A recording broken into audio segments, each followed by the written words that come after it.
अस्सलाम नाज़रीन, मैं राजा आतिफ जुल्फ़िकार आपकी खिदमत में हाज़िर हूँ। मुख्तारिया गल वध गई है। जहांगीर तरीन और वज़ीर-ए-आज़म इमरान खान साहब के दरमियान जो इख्तिलाफ़ात पैदा हुए थे वो खामोशी से निकल कर मुकदमात तक और मुकदमात से अब धमकियों तक पहुँचाए हैं। इनके नताइज क्या निकलेंगे, क्या चल रहा है, इस पर हम बात करेंगे। और फिर जनाब हम बात करेंगे कि फवाद चौधरी साहब वज़ीर इत्तलात ने राना सनाउल्लाह साहब को भी धमकी लगाई है, उस पर बात करेंगे। और फिर जहांगीर तरीन साहब वाले मामले पर मुस्लिम लीग नून के अंदर क्या चल रहा है, इस पर हम बात करेंगे। तो इससे पहले कि हम अपने प्रोग्राम को आगे बढ़ाएं, आपसे गुजारिश है कि अगर अभी तक आपने हमारा चैनल सब्सक्राइब नहीं किया तो इसे प्लीज़ सब्सक्राइब कर लीजिए और साथ ही बेल आइकॉन भी प्रेस कर दीजिए ताकि जो ही हमारा कोई प्रोग्राम अपलोड होता है तो उसका नोटिफिकेशन फौरी तौर पर आपको मौसूल हो सके। तो प्रोग्राम का बाकायदा आगाज़ करते हैं। जनाब आज जहांगीर खान तरीन की अदालत में पेशी थी और उनके साहबजादे अली तरीन की भी। और जहांगीर तरीन साहब अपनी पिछली पेशियों की तरह एक बड़ी वैन में आए जिसमें उनके साथ अरकान कौमी सूबाई असम्बली थे पाकिस्तान तहरीक इंसाफ के। वहाँ पर वो अदालत में पेश हुए और अदालत ने उनकी अबूरी ज़मानत काबिल गिरफ्तारी जो थी उसमें कुछ तोसी कर दी और वो वक्ती तौर पर उनको एक रिलीफ मिल गया। लेकिन जब वो बाहर निकले तो वहाँ पर एक मीडिया टॉक हुई। उस मीडिया टॉक में खासी सख्त गुफ्तगू की राजा रियाज साहब ने भी, जहांगीर तरीन साहब ने भी और इसहाक खाकवानी साहब ने भी। पेशी के बाद जितने अरकान कौमी और सूबाई असम्बली जहांगीर तरीन साहब के साथ आए थे अदालत में, वो उसके बाद उनके साथ उनकी रहायशगाह पर गए और वहाँ पर एक गैर रस्मी इजलास मुनक़िद हुआ जिसमें वही जो तकरीबन 30 के करीब अरकान कौमी और सूबाई असम्बली वहाँ पर मौजूद थे। और उन अरकान कौमी और सूबाई असम्बली ने जहांगीर तरीन साहब की हमायत में उनको ये यकीन दिलाया और ये पेशकश की कि अगर वो चाहें तो वो फौरी तौर पर असम्बली की रुकनीतों से इस्तीफ़े देने के लिए तैयार हैं। लेकिन जहांगीर तरीन साहब ने उनको ये कहा कि अभी ऐसा मौका नहीं है, अगर ज़रूरत पड़ी तो वो ज़रूर उनको बताएंगे। और उसके साथ ही उन्होंने बहुत सारे ऑप्शंस पर भी गौर किया और इस चीज़ पर भी खासी गुस्से और इस चीज़ का खासा नाराज़गी का इज़हार किया कि उन्होंने वज़ीर-ए-आज़म साहब से मुलाकात के लिए कहा था लेकिन वो मामला आगे नहीं बढ़ा। अब हम आते हैं कि जनाब उससे पहले क्या हुआ। उससे पहले ये हुआ कि जब जहांगीर तरीन साहब अदालत से बाहर निकले और वहाँ पर उन्होंने मीडिया टॉक की तो राजा रियाज साहब ने बहुत खुली एक किस्म के कह सकते हैं कि हम धमकियाँ दी और उन्होंने कहा कि जी अगर उनको इंसाफ ना दिया गया तो फिर वो अपने फ़ैसले करने में आज़ाद होंगे। जबकि जहांगीर खान तरीन ने वहाँ पर एक बहुत अहम नुक्ते पे बात की, जिस नुक्ते को मीडिया ने इतना ज़्यादा कवर नहीं किया। वो नुक्ता ये था कि जनाब वज़ीर-ए-आज़म साहब गुज़श्ता 2-3 दिनों से जहाँ पे भी जा रहे हैं वो शुगर स्कैंडल को उनके साथ अटैच कर रहे हैं और ये ऐसा तासुर देने की कोशिश कर रहे हैं कि जहांगीर तरीन साहब के साथ जो भी उनका मामला चल रहा है वो शुगर कमीशन की रिपोर्ट की वजह से। जहांगीर तरीन ने कहा कि उनके खिलाफ जितने केसेज हैं उसमें लफ्ज़ शुगर सिरे से मौजूद नहीं है। उनके खिलाफ टैक्स के केसेज हैं, असासाजात के केसेज हैं और मनी लॉन्ड्रिंग के केसेस हैं और वो उनको फेस करें अदालत में। लेकिन वज़ीर-ए-आज़म खान साहब जो हैं वो जगह जगह पर जाकर ये ऐसा तासुर दे रहे हैं कि शायद ये कोई शुगर कमीशन का मामला है और इस मामले पर उन्होंने खासी खफकी का इज़हार किया।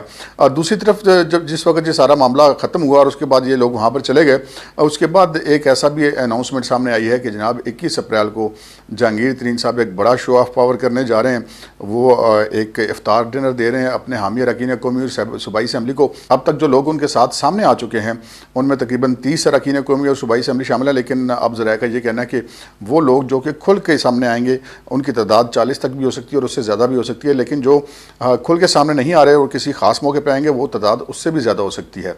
अब हम बात करते हैं कि मुस्लिम लीग नून के अंदर जहांगीर तरीन को लेकर क्या चल रहा है। पता ये चला है कि जनाब जहांगीर तरीन के हवाले से मुस्लिम लीग नून के अंदर 2 ग्रुप हैं। एक वो ग्रुप है जो कि जहांगीर तरीन को साथ मिलाकर जो पंजाब असम्बली है उसमें तब्दीली लाने के हक़ में और उनका ख्याल है कि जब हुकूमत उनके हाथ में आ जाएगी तो उनके लिए बहुत सारी आसानियाँ पैदा हो जाएंगी। जबकि दूसरा जो ग्रुप है वो इस चीज़ के बिल्कुल ख़िलाफ़ है और उनका ये कहना है कि नहीं, मामला को ऐसे ही चलते देना चाहिए और अगर उस्मान बुज़दार साहब कंटिन्यू करेंगे तो इसमें आइंदा 2023 का जो इलेक्शन है उसमें उनको ज़्यादा फ़ायदा होगा। सो मुस्लिम लीग नून में ये 2 राय पाई जाती हैं।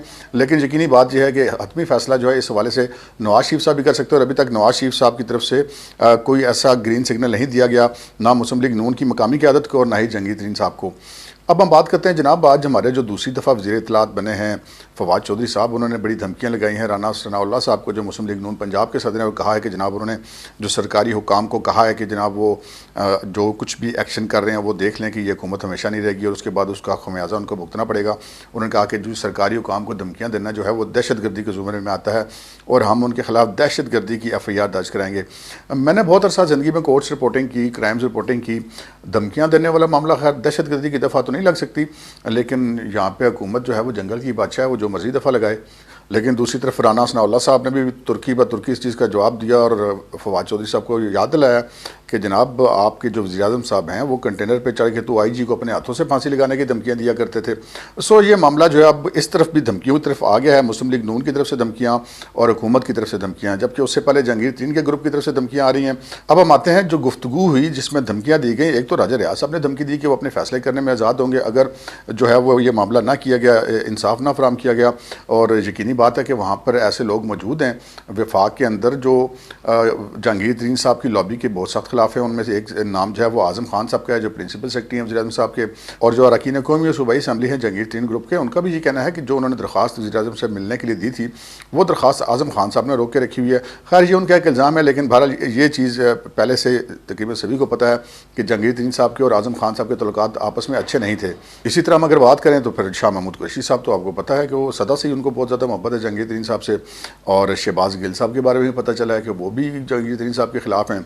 फिर जनाब शहजाद अकबर साहब जो वज़ीर-ए-आज़म साहब के बहुत क्लोज़ हैं वो भी जहांगीर तरीन साहब के खिलाफ हैं। सो इस्लामाबाद में ज़ाहिर ऐसा नहीं लगता कि कोई ऐसी क़ुव्वत मौजूद है कोई जहांगीर तरीन साहब के दरमियान और वज़ीर-ए-आज़म साहब के दरमियान कोई मुसालियत करवा दे, या कोई ऐसी क़ुव्वत मौजूद हो जो कि इस तरफ से जो इक़दाम किए जा रहे हैं उनमें रुकावट बने।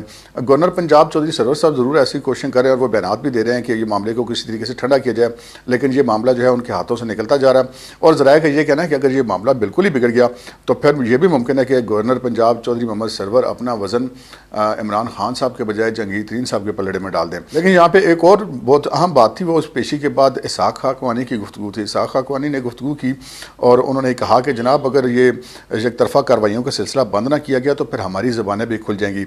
ये एक बहुत बड़ी धमकी है और ये धमकी एक ऐसे शख्स के हमायती की तरफ से आ रही है जिस शख्स के हाथ में वज़ीर-ए-आज़म इमरान खान साहब की बहुत सारी कमज़ोरियाँ हैं। कल वो ये भी कह सकता है कि उसने कहाँ का आपने जनाब वज़ीर-ए-आज़म साहब पे खर्च किया, उसने वो जो जितना धरना हुआ और वो जो लॉन्ग मार्च हुआ उसके खर्चे उठाए, उसने जलसों के खर्चे उठाए, और फिर हुकूमत बनाने के लिए जनाब जहांगीर तरीन साहब ने कितना खर्चा किया अरकान कौमी सूबाई असम्बली के हवाले से। उससे पहले जब पार्टी टिकटों का मामला था उसमें लोगों को शामिल कराया, उसमें जहांगीर तरीन साहब ने कितना खर्चा किया। फिर ये बातें जो हैं ये बिल्कुल तश्तज़बाम हो सकती हैं और ये धमकी जो है इसहाक खाकवानी की, इसका बज़ाहिर तो यही मतलब लग रहा है।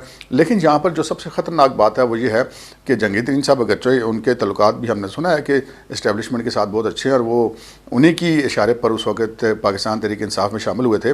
लेकिन अगर जहांगीर तरीन साहब कुछ ऐसी भी बातें खोल सकते हैं कि क्या मामला तय हुए थे और कहाँ कहाँ वज़ीर-ए-आज़म साहब कहाँ कहाँ झुके और उन्होंने कौन कौन सी शराइत मानी और उनको कैसे वज़ीर-ए-आज़म बनाया गया, ये एक स्टोरी ऐसी है जो उनके सीने में दफन है।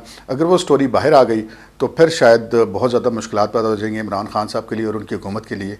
आज के प्रोग्राम में इतना ही, इजाज़त दीजिए, अल्लाह हाफ़िज़।